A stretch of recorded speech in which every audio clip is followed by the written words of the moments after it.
In this video, I'm going to show you how to thread a Janome HD-5000, and I'm ready to go here at the top of my machine. Before we begin, I would like you to make sure that the thread uptake lever is in the upright position. You can do this by turning the balance wheel toward yourself until you see the thread uptake lever pop up here.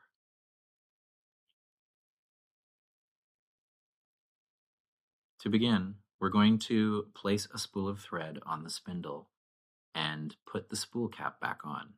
I usually put the spool cap with the prongs facing out. We want to make sure that the spool of thread is nice and snug. The thread from the spool is going to come to the left over and around this small black drum and down the first slot. If you've seen my bobbin winding video, you'll know that when you're setting up the bobbin winder, you go the other way around this black drum and over this tension disc to the bobbin winder. But when we are threading the machine for sewing, we just ignore that tension disc and go over and around this black drum and down the first slot. It may be helpful to remember that when threading the machine, the thread is always going to be moving from right to left. At the bottom of the first slot, you should see a little arrow with the number 2. This is telling you that the thread must come to the left and then up through the next slot. Once you're back up at the top, bring the thread back and to the left around the uptake lever and back down through the same slot. This is a good time to check if you've correctly threaded the uptake lever. You can open the face of the machine and check if the thread has gone through the eye. The thread uptake lever is this thing that looks like a rabbit in profile with an eye and an ear going back. When the machine is sewing, the thread uptake lever goes up and down to lift the upper thread for each stitch. As you can see, mine isn't threaded because it got caught on this little tension plate. If that happens, I place my finger on the thread further back to create some tension, and then I pull the thread until the lever threads itself.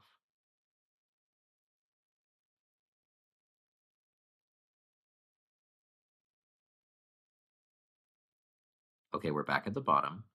The thread has to go behind this little hook that is next to the screw for the needle clamp. Then you need to thread the needle from front to back. It's a little easier to thread when the presser foot is down because it gives you better access to the needle. If you have any trouble threading the needle, you might snip the end of the thread to give it a sharper edge.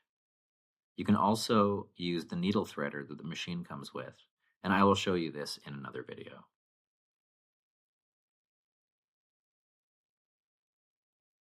Once you've threaded the needle, the thread can just hang out under the presser foot and out the back.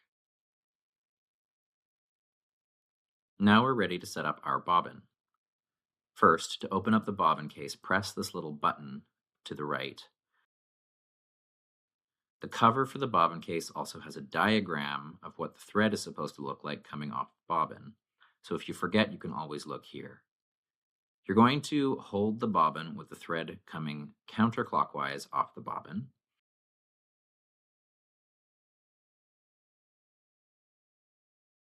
And drop it into the bobbin case.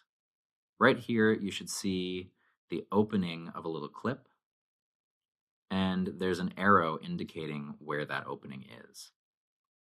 The thread has to come through up this little clip. See how it's not coming out? This is very important. To raise the bobbin thread up through the throat plate, we're going to use the upper thread to fish it out. Take the upper thread from the needle in your left hand. If there's not enough of it, you can pull some more out. While holding that, take the balance wheel with your right hand and turn it towards yourself. The needle will go all the way down and then up again, and as it rises, it will scoop up the bottom thread. Once you can see it through the hole in the throat plate, you can just grab it and pull it out. Replace the cover on the bobbin case, and you are ready to sew.